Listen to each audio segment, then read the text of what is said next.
Hello guys, welcome to my channel study fact. आज हम पढ़ने जा रहे हैं मेटल एंड नॉन मेटल के आगे के क्वेश्चन को।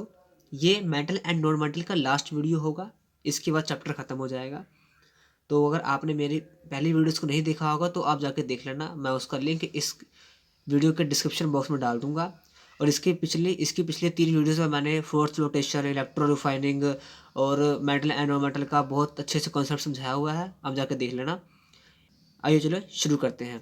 Right electron dot structure for sodium, oxygen and magnesium की सोडियम, ऑक्सीजन और मैग्नीशियम का इलेक्ट्रॉन डॉट स्ट्रक्चर बनाइए। Show the formation of Na2O और MgO bye the transfer of electron की फॉर्मेशन करो Na2 का और MgO का बाय ट्रांसफर ऑफ इलेक्ट्रॉन्स। देखो अब सीधा सीधा आंसर देखो। सोडियम का एटॉमिक नंबर कितना होता है 11, और ऑक्सीजन का एटॉमिक नंबर कितना होता है 8, और मैग्नीशियम का 12। पहले शेल में कितने इलेक्ट्रॉन आ जाएंगे? पहले शेल में 2 आ जाएंगे। पहले शेल में 2 इलेक्ट्रॉन आ जाएंगे। दूसरे शेल के अंदर कितने आएंगे? फिर तीसरे शेल के अंदर जितने जितने इलेक्ट्रॉन लास्ट में जो बचता है 1 इलेक्ट्रॉन, है ना, क्योंकि पहले में 2, दूसरे पे कितना आ जाएगा 1 2 3 4 5 6 7 8। 8 बच 8 और 10, 2 कितने हो गए 10, लास्ट में कितने बचा 1, तो 1 इलेक्ट्रॉन बाहर आ गया। तो अंदर की जो शेल है इनको छोड़कर बाकी जो लास्ट का जो 1 इलेक्ट्रॉन है उसको हम गिनते हैं। तो 1 इलेक्ट्रॉन यहाँ लगा दिया। अब देखो ऑक्सीजन, सेम ऑक्सीजन में क्या होता है, इसके भी पहले 2 इलेक्ट्रॉन, बाकी कितने बचे 6, क्योंकि एटॉमिक नंबर कितना इसका है 8, तो 6 हो गया। अब इसको चाहिए कि 2 इलेक्ट्रॉन अपने ऑक्टेट को कंप्लीट करने के लिए, तो यहाँ ना 1 2 3 4 5 6। उस तरह मैग्नीशियम का 12 होता है। तो पहले पहले शेल में 2, दूसरे शेल में कितने हो गया 8, फिर अगले शेल में कितने हो गए 2। तो इसको अपने ऑक्टेट कंप्लीट करने के लिए 6 चाहिए। तो हमने इसको बता दिया कि हाँ इसको आखिर में 2 इलेक्ट्रॉन बचते हैं। तो इस तरह अपने पेपर में सोडियम का एटॉमिक नंबर इस तरह आपको ये डॉट इलेक्ट्रॉन डॉट स्ट्रक्चर को शो करना है। ठीक है, अब देखते हैं कि बोला है कि Na2 का फॉर्मेशन बताओ और MgO का बताओ bye the transfer of electron. देखते हैं फॉर्मेशन ऑफ Na2O। देखो सोडियम Na2, सोडियम कितने हैं 2, तो 2 हमने लगा दिए। सोडियम का एटॉमिक नंबर कितना होता है 11, तो लास्ट में बचता कितना है 1 इलेक्ट्रॉन, तो 1 इलेक्ट्रॉन यहाँ 1 इलेक्ट्रॉन यहाँ। और ऑक्सीजन कितना होता है 8 होता है एटॉमिक नंबर, बट लास्ट के शेल में कितने इलेक्ट्रॉन होते हैं 6, तो 1 2 3 4 5 6। इस ऑक्सीजन को अपना ऑक्टेट कंप्लीट करने के लिए चाहिए 2 इलेक्ट्रॉन, और इसको इसको अपना ऑक्टेट कंप्लीट करने के लिए चाहिए कितने? ठीक है, तो अब अब या तो ये बोलेगा कि मुझे उतने इलेक्ट्रॉन दे दो कि अपना ऑक्टेट कंप्लीट कर लूँ। ठीक है, ये तो सोडियम बोलता है कि आप ये करो मेरे से ये इलेक्ट्रॉन ले लो। दोनों ने अपने 2 इलेक्ट्रॉन दे दिए, तो यहाँ कितना बच गया, यहाँ पर 2 8 हो गए। तो ये पूरा अपने इसने अपना ऑक्टेट कंप्लीट कर लिया, और इसने अपना 1 इलेक्ट्रॉन लूज करके इसने अपना ऑक्टेट कंप्लीट कर लिया। तो ये बन गया हमारा Na2 का फॉर्मेशन, जिस तरह ये बनाया हुआ है Na positive O negative Q। ठीक है, ऐसे। उसके बाद हमारा ना formation of MgO।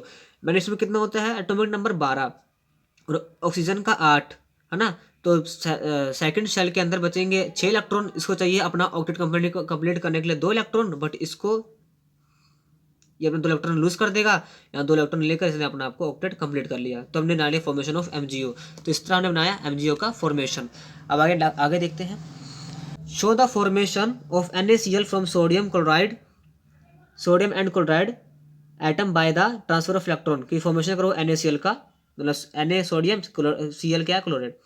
Y has sodium chloride has high melting point, कि सोडियम क्लोराइड का हाई मेल्टिंग पॉइंट क्यों होता है।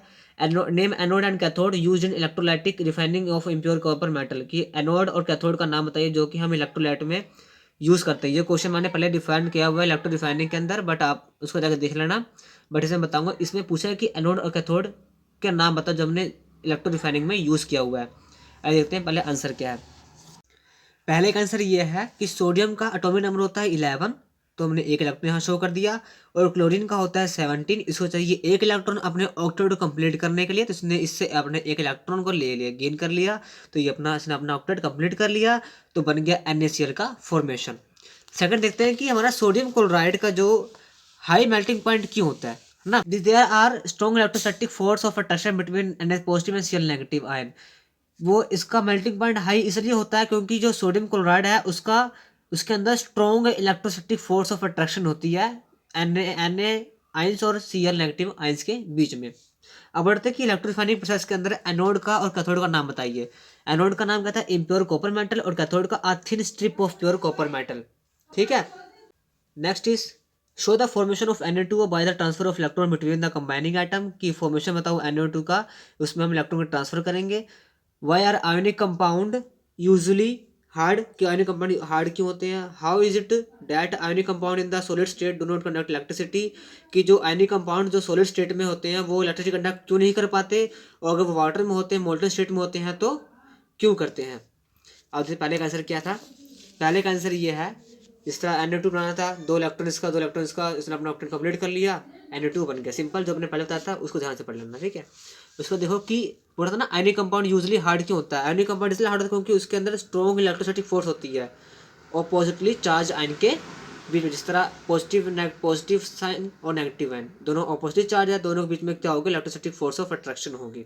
अब पूछा कि जो ionic compound in the solid state, जो सॉलिड स्टेट में आयनिक कंपाउंड है वो इलेक्ट्रिसिटी कंडक्ट क्यों नहीं करते, बट अगर वो मोल्टन स्टेट मतलब वाटर स्टेट में है तो वो क्यों करते हैं।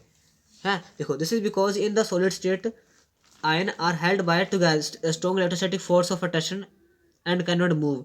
जो सॉलिड स्टेट में जो होते हैं तो उसके अंदर ना इलेक्ट्रोस्टैटिक फोर्स जो होती है अट्रैक्शन, ठीक है, जो strong electrostatic force of attraction होती है वो ज़्यादा स्ट्रॉन्ग होती है, तो एकदम मूव नहीं कर पाते वो। बट अगर देखें मोल्टन स्टेट के अंदर, तो मोल्टन स्टेट के अंदर क्या होता है, आइस जो होती है मूव करती है क्योंकि इसमें weak electricity force of attraction है, तो इस करके वो इलेक्ट्रिसिटी कंडक्ट करते हैं और वो नहीं करते। Next question is why are aqueous solution of ionic compound able to conduct electricity, कि एक्वस सॉल्यूशन का जो आयनिक कंपाउंड जो एक्वस सॉल्यूशन है उसमें वो इलेक्ट्रिसिटी कंडक्ट क्यों करता है। This is because an aqueous solution, aqueous solution के अंदर the electrostatic force of attraction between the oppositely charge ion, जो इलेक्ट्रोस्टैटिक फोर्स ऑफ अट्रैक्शन है अपोजिट चार्ज आयन के बीच में वो डिक्रीज कर जाती है, और इस करके जो आयंस होते हैं वो और आसानी से मूव कर लेते हैं। जो वो आयंस आसानी से मतलब मूव कर लेंगे, फ्रीली मूव कर सकते हैं, तो वो आसानी से इलेक्ट्रिसिटी कंडक्ट कर सकते हैं।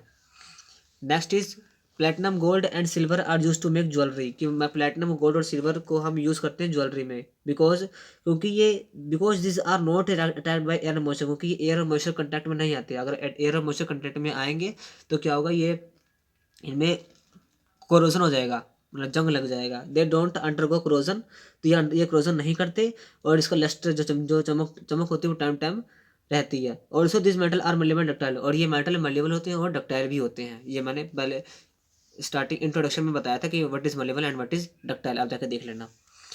Next is sodium potassium and lithium are stored under oil, कि सोडियम पोटाशियम और लिथियम को ऑयल के अंदर क्यों रखते हैं। Because in contact with moisture containing carbon dioxide this are covered with carbonate layer, इनकी ना कवर होती है, कार्बोनेट लेयर की कवर होती है, तो इसलिए वो अगर होती है तो उसको साफ करना पड़ता है ताकि वो कार्बन डाइऑक्साइड के कंटैक्ट में ना आए।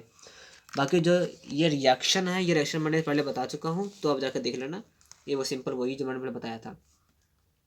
Carbonate and sulphide ore are usually converted into oxide during the process of extraction, जो कार्बोनेट और सल्फाइड होता है वो आसानी से कन्वर्ट क्यों होता है ऑक्साइड के अंदर, किसके प्रोसेस में, एक्सट्रैक्शन के प्रोसेस में। Because it is easier to obtain a metal from its oxide, ये इसलिए ईजियर होता है क्योंकि ये मेटल ऑक्साइड से मेटल को ईजियर ऑब्टेन कर लेते हैं एज कम्पेयर टू सल्फाइड और कार्बोनेट और, ठीक है।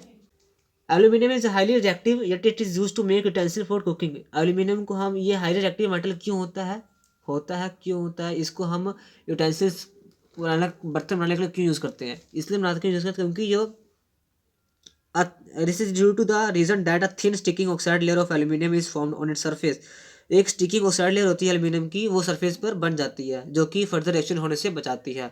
और एल्यूमिनियम जो होती है वो गुड कंडक्टर ऑफ लेहिटन ऑक्साइड होता है, ठीक है। और जो एल्यूमिनियम होता है ये बहुत ही अच्छा सोर्स होता है, इसमें जल्दी जंग नहीं लगता, इसमें जल्दी कोरोजन नहीं होता, ठीक है, इसलिए हम इसका यूज़ करते हैं यूटेंसिल्स बनाने के लिए। बस आज के लिए इतना ही, बाकी का नेक्स्ट लेसन हम नेक्स्ट लेक्चर में डिस्कस करेंगे। Thanks for watching.